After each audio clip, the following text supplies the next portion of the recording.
창세기 3장 16절에서 15절에서 19절까지 봅시다.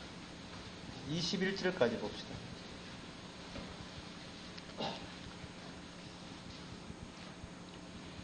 창세기 3장 15절에서 21절까지. 내가 너로 여자와 원수가 되게 하고 너의 후손도 여자의 후손과 원수가 되게 하리니 여자의 후손은 내 머리를 상하게 할 것이요 너는 그의 발꿈치를 상하게 할 것이니라 하시고 또 여자에게 이르시되 내가 내게 잉태하는 고통을 크게 더하리니 내가 수고하고 자식을 낳을 것이며 너는 남편을 사모하고 남편은 너를 다스릴 것이니라 하시고 나 아담에게 이르시되 내가 내 아내의 말을 듣고 내가 너더러 먹지 말라 한 나무 실과를 먹었은즉 땅은 너로 인하여 저주를 받고 너는 종신토록 수고하여야 그 소산을 먹으리라.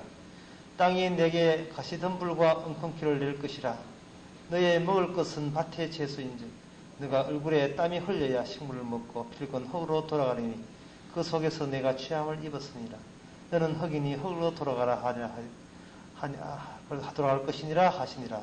아담이 그 아내를 하와라 이름하였으니 그는 모든 산자의 의미가 됨이더라.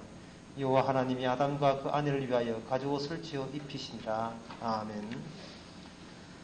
하나님이 살아있다는 것은 우리가 무엇을 알 수 있느냐 하면 하나님이 내려주신 약속을 통해서만 우리가 알 수 있습니다.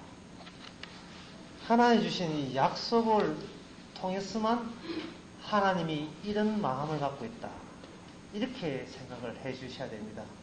이런 기적 저런 기적 그런 거 붙들다가 우리는 엉터리 하나님, 잘못된 하나님을 추정하기가 일수인 것입니다.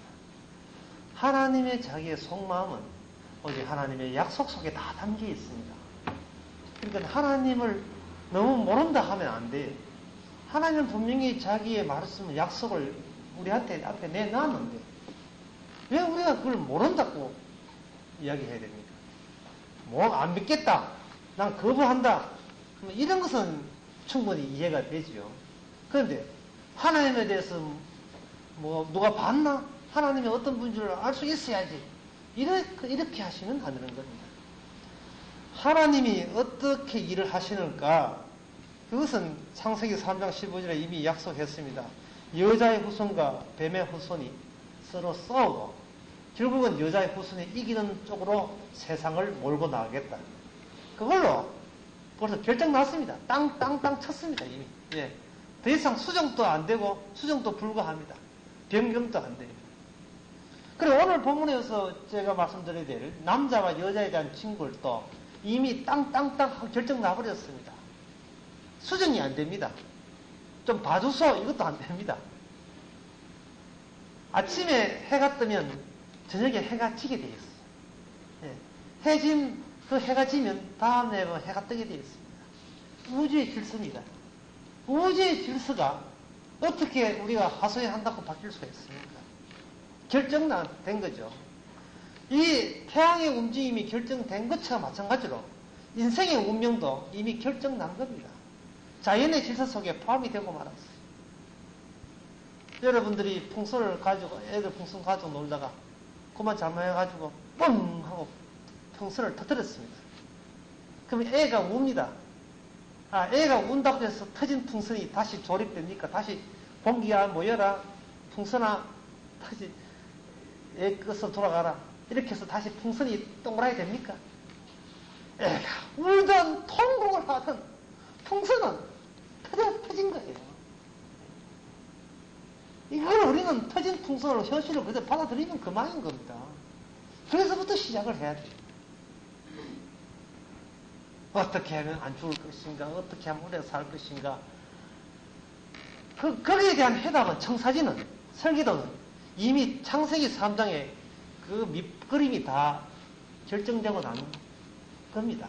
여기서 우리가 하소연하고 통곡한다고 해서 질서가 바뀐다고 생각하신다면 그것은 잘못입니다. 그건 하나님의 뜻을 철회해달라고 요구하는 것은 잘못인 것입니다.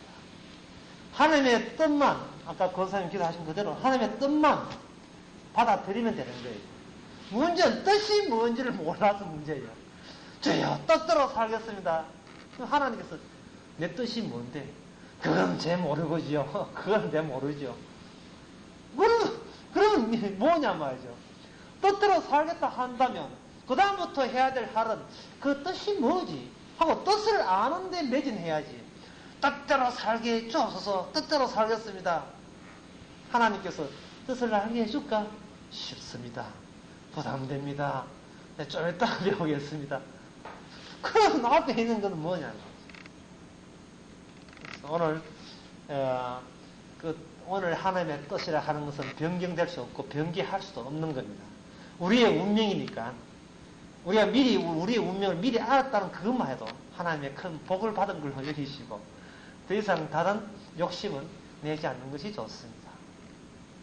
그러면 하나님의 오늘 징벌에 남자에게 징벌을 주고 여자에게 징벌을 주는데 이 징벌도 이미 결정된 거라고 방금 제가 이야기했습니다. 그래서 왜 이것이 어떤 식으로 결정됐냐 하는 것은 처음에 창세기 3장에 애초에 하나님의 약속이 뭐냐부터 우리가 출발해야 되죠. 그 창세기 2장에 보면 16절에 보면 이런 말씀이 있습니다. 여호와 하나님이 그 사람에게 명하여 가라사대 동상 각종 나무의 실과를 네가 임의로 먹되 선악을 알게 하는 나무의 실과는 먹지 말라. 너가 먹는 날은 정령 죽으리라. 그러니까 이것도 변경이 안 됩니다. 그러니까 창세기 2장 16절에서 선악과를 먹으면 네가 죽는다 라는 그 징벌 안에 뭐가 들어있느냐, 죽는다 너는 죽는 거야 라는 징벌 안에 뭐가 들어있냐 하면은 여인아 너는 남편한테 지배를 받을 것이고 애기 놓을 때 해사는 고통이 있을 것이라도 포함되어 있고, 너는 정령 죽는다 안에 뭐가 포함되느냐 하면 남자야 아담아 너는 힘들게 이마에 땀을 흘리면서 고생해가면서 겨우 네가 밭에서 나는 채소 먹고 살다가 결국 네가 다시 홀로 돌아간다. 이것도 포함되어 있다 이 말입니다. 이것도 포함되어 있는 거예요. 그래서 우리는 그러면 제가 방금 말씀드린 게 지금 무슨 의미가 있느냐 하면 어떻게 하면 아름답게 행복하게 사느냐, 여기서부터 자기 시를 출발하면 안 된다 이 말입니다. 예? 내가 어떤 식으로 살다 죽지, 내가 어떻게 죽지, 죽는 쪽에서부터 다시 나를 차올라서 나를 되풀이해서 나를 봐야 진정 내가 누군지를 보인다 이 말입니다. 내가 왜 죽어야 되고 내가 죽을 때까지 어떤 죽음의 흔적을 가지고 살다가 어떻게 끝나는가 라는 쪽에서 자기 자신을 돌아볼 때 진정한 인간이 뭐며 나는 누구가가 밝혀진다 이거죠. 그래서 제가 그걸로 차올라오자 하는 그런 이야기를 한 것입니다. 그 사람이 하는 모든 행동들은 일종의 그 흉내거든요. 세상의 눈에 보이는 모방하는 겁니다. 그런데 흉내내고 모방한다고 해서 그 모방의 힘이 우리의 운명을 바꿀 수는 없는 거예요. 사람들이 흉내를 잘 내고 모방을 잘하고 여러 가지 생명나무 있으면 생명나무 비슷한 걸 만들고 과학을 발전시키지만 그것이 이 징벌을 절대로 바꾸치기는 하지 못하는 거예요.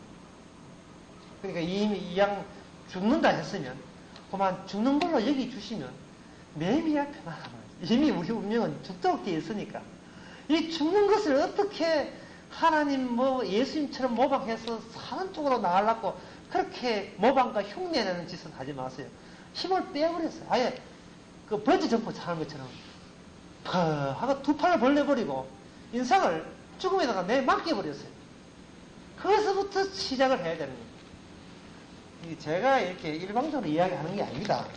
전도서 7장 1절에서 2절에 보면 이런 말씀이 있습니다. 아름다운 이는 보배로운 기름보다 나았고 죽는 날이 출생함보다 나으며 초상집에 가는 것이 자취집에 가는 것보다 나으니 모든 사람이 결국 이와 같으게 됩니다. 산자가 이 짐에 유심하리로다. 산자는 이 짐에 유심히 봐라 이 말입니다.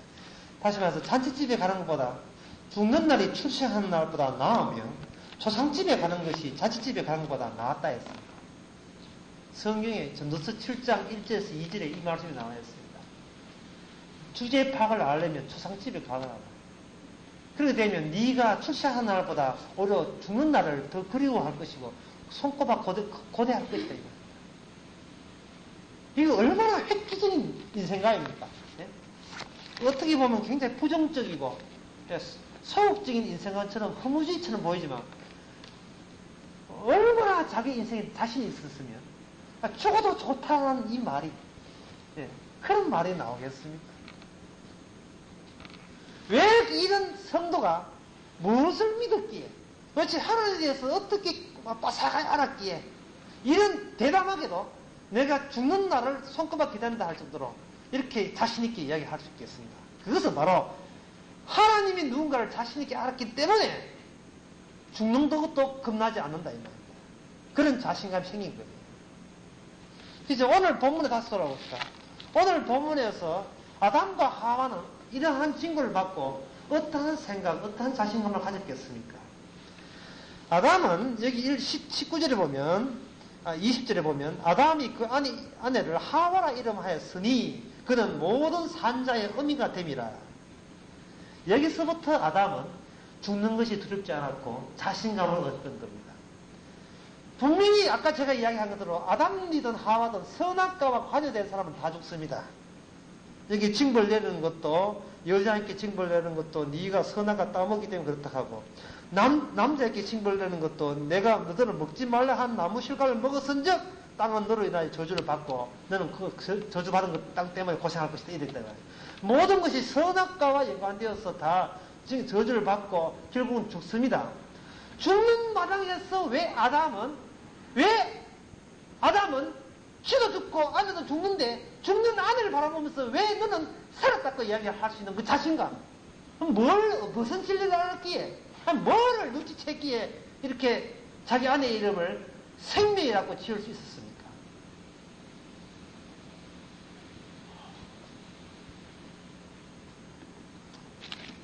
단순히 우리의 운명은 죽는다, 자연은 고정되었다 이렇게 해버린다면 창세기 3장에서 더 이상 성경은 나가질 않습니다. 성경은 창세기 1장, 2장, 3장 끝이. 그럼 창세기 4장부터 요한계시록까지 뭡니까? 죽기는 죽는데 하나님의 약속 때문에 죽어도 다시 산다는 것을 설명하기 위해서 창세기 4장부터 요한계시록 22장까지 쫙 펼쳐져 있다 이 말입니다. 그게 믿는 자의 자신감, 믿는 자의 자신감. 예? 세상은 돈 주고도 못 바꾸는 자신감이잖아요. 바로 이거구나, 알죠? 예? 사도 바울을 보면, 사도 바울의 소원이 뭐냐? 죽는 거였습니다. 내가 죽는 것과 사는 소에 끼었지만, 내 소원은 차라리 이 몸을 떠나서 죽는 것이 소원이라 했어요. 내가 주와 함께 그거 하는 것이 소원이라 했어요. 뭐를 눈치채고, 뭘 알았기에, 그렇게 대범한 말을 할 수 있는 겁니까? 그는 하나님을 알았고 하나님의 약속에 담기는 약속의 의미를 알았는 거예요. 이제 우리 차례예요. 우리도 이미 우리 운명이 결정되었습니다. 다 같이 죽습니다. 뭐 늙은 분만 들어가신 게 아니고 어린 애들도 결국은 죽습니다. 자꾸 밀리죠. 이 사회는 자꾸 미는 세력이 있고 밀리는 세력이 있습니다. 미는 세력은 커가는 애들, 점점 육체와 정신이 커간 애들은 이 어른들을 밀어냅니다. 지금 그 음반 시장의 판매 소비 주체는 청소년들이에요. 도로트가 인기해봐야 판 몇 장 안 팔립니다. 그런데 노래 거치도 않은 노래, 희한한 노래. 예? 난 알아요. 이상한 노래도 아닌 것 같은데 뭐 200만 장. 이거 한국만 이런 병이 드는 게 중국까지, 대만까지 한륙해가지고 난 뜨신 바닷물을 하려고 하는데 그게 아니고 한국의 유행하는 대중 엔터테이너 그런 노래가 뭐 유행이 돼가 난리야 중국에.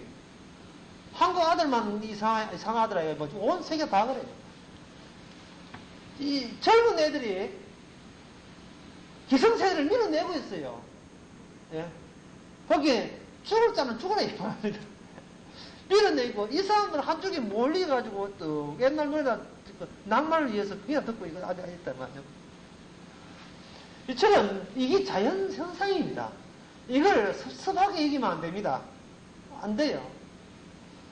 이 세대의 주인공들은 지금 커오는 애들입니다. 그런데 걔들도 나중에 얼마 안 돼서 걔들도 아름다움이 사라지고 걔들도 늙지요. 그래서 명절날 오랜만에 촌에 친척 만나면 제일 듣기 싫은 말이 야, 니 왜 이렇게 늙었노? 예. 아, 니 많이 변했대. 니 흰머리가 많이 씻네. 니 왜 이렇게 늙었노? 뭐 안 늙을 수가 있으면 그래. 마냥 애로 클 수 없잖아요. 이처럼 우리의 운명이 이미 밀리게 돼 있고 죽음으로 가게 돼 있는 것이 우리의 이 질서인데, 자연 질서인데. 그럼에도 불구하고 왜 아담은 자기 아내의 이름을 생명이라 단순히 그냥 희망사회라서 그렇게 불렀습니까? 아닙니다. 그건 뭐냐? 그것은 바로 자기 아내 안에서 아내 안에 뭐가 있느냐 하면 장차 우리가 어떻게 해서 생명을 얻느냐가 그게 포함이 되어 있어요. 아내의 받는 징벌, 재밌죠? 아내가 하나님의 징벌을 받는데, 아내가 받는 그 징벌 모습 하나하나가 장차 죄인들이 구세주가 왔을 때 어떠한 마음 자세와 어떠한 삶의 태도를 가지고 남편 되시는 구세주를 모실 건가 하는 것을 자기 아내가 하나님의 약속이 담겨가지고 다 보여줘. 그러니까 아담이 자기 아내가 받은 징벌인 동시에 자기 아내가 받은 그 하나님의 계시를 보면서 우리 희망이 있다. 우리 살 수 있다. 하나님의 약속은 내 남자가 아니라 여자를 통해서 이루어진단 말이죠. 그러면 남자는 뭡니까? 남자는 역할이 있어요. 남자 역할이 있습니다. 뭐냐? 이 땅에서 저주받아서 고생하는 거예요. 이 땅에서 아담이 받은 거 있죠. 땅은 저주를 받고 너는 그로 인하여 너는 조시도록 수고하고 땀 흘려서 일하고 고통스럽게 살아갑니다. 이것은 누구를 대하냐면 우리 인간, 죄를 짓고 난 뒤에 죽어갈 수밖에 없는 인간을 대표한다고 한다면 그런 인간이 생명을 다시 회복하고 다시 진짜 영원한 생명을 얻고자 하는 데는 아내와 같은 그런 마음 자세로서 우리가 이 저주로부터 풀려나올 수가 있는 겁니다. 죽어도 살 수 있는 겁니다. 그래서 자기 아내 이름을 생명의 산자의 의미야. 산자의 아비는 없어요. 산자의 의미야. 모든 생명이 있는 자의 초상이다. 초상이 됐다. 그럼 여기서 우리가 주목해야 될 것은 하와가 어떤 징벌을 받는가 한번 봅시다. 하와가 그때까지는 하와가 여자지요. 여자가 어떤지만 16절에 보면 여자에게 이시다. 네가 내게 해사한 고통을 크게 더하리니 너가 수고하고 자식을 낳을 것이며 너는 남편을 사모하고 남편은 너를 다스릴 것이다. 여기 남편 자리에다가 이 장차 오실 예수님을 여기다가 집어넣어 보세요. 그리고 이 여성을 교회 그리스도의 신부로 예수님의 아내로 한번 전환시켜 보시기 바랍니다. 그렇게 되면 여기서 무엇을 얻을 수 있느냐 하면은 예수를 남편에게 복종하고 다스림을 받는다는 이 자체가 죄의 징벌인 동시에 사실은 든든한 남편으로부터 보호를 받을 수 있는 유일한 장치일 수도 있는 겁니다. 하와가 아담이 흙이니까 자기는 흙에 불과하니까 거기 19절 보면 아담이라는 이름을 다시 한번 새겨 주는데 그게 니는 흙이니 흙으로 돌아가라. 그래서 이름이 아담인데 흙의 입장에서 봐서는 희망이라 하는 것은 여자의 후손에게 나타날 그 생명, 우리 저주케 한 뱀을 이기고 다시 저주에서 복을 바꾸는 그 여자의 후손에서 일하여 야기된 생겨난 그 현상에다가 주목할 수밖에 없습니다. 뭐 달리 어떤 희망이라는 게 없거든요. 자, 그렇게 볼 때 그 여자는 이제는 하와죠. 이 생미라 하는 것이 이 지상에서 어떤 모습, 그 생미라 불리는 아내가 여보, 생명이 남편 되는 내한테 어떤 모습으로 이 땅을 살아가고 있느냐 말이에요. 여러분, 아내가 남편에게 어떤 모습으로 살아갑니까? 그 모습이 어떻습니까? 이 남자 여자 합해서 하나님의 약속 속에 포함되어 있는데 그것은 남편한테 복종당하잖아요. 남편에게 복종당한다 이거. 그리고 아기 놓을 때 아기는 여자의 후손이니까 아기 놓을 때 후손을 놓을 때 그 고통스럽고 그러면 그 아내가 여자라는 것이 남편에게 복종하고 아기 놓고 고생하는 그 모습 전체를 가지고 무엇과 비교하느냐 하면은 옛날에 죄 짓기 전과 하면 비교를 해보는 거예요. 죄 짓기 전에. 죄 짓기 전에는 내 아내가 저런 고통을 안 당하고 죄 짓기 전에는 내 아내가 저렇게 남편한테 복종 안 해도 되는 그런 입장이다. 그런 입장인데 하나님의 약속이 들어오고 난 뒤에 이러한 남편한테 지배를 받고 애 놓으면서 해산하는 고통을 하고 키우는데 고통을 당하는 이러한 모든 자연 질서 이 질서와 하나님의 주신 새로운 생명의 약속과 이렇게 같이 한 덩어리가 되어가지고 지금 흘러가고 있는 겁니다. 이게 지금 제 이야기가 나오는 이야기가 하면 바로 에베소서에 나오는 이야기예요. 지금 다 설명할 수 없습니다. 자, 그렇게 볼 때, 그런 남편의 입장에 볼 때, 자기 남편한테 매이고, 남편한테 지배받는 그 아내를 힘센 남자가 어떻게 하겠습니까? 농락하겠습니까? 가지고 놀겠습니까? 어떻습니까? 무시하겠습니까? 절대로 그럴 수가 없지요. 네. 하나님의 계시를 보여준다고 더욱더 사랑하지요. 네. 나는 니처럼 언제 그런 마음 언제 가는 거? 나는 니처럼 그러한 고통을 언제나 가져볼까?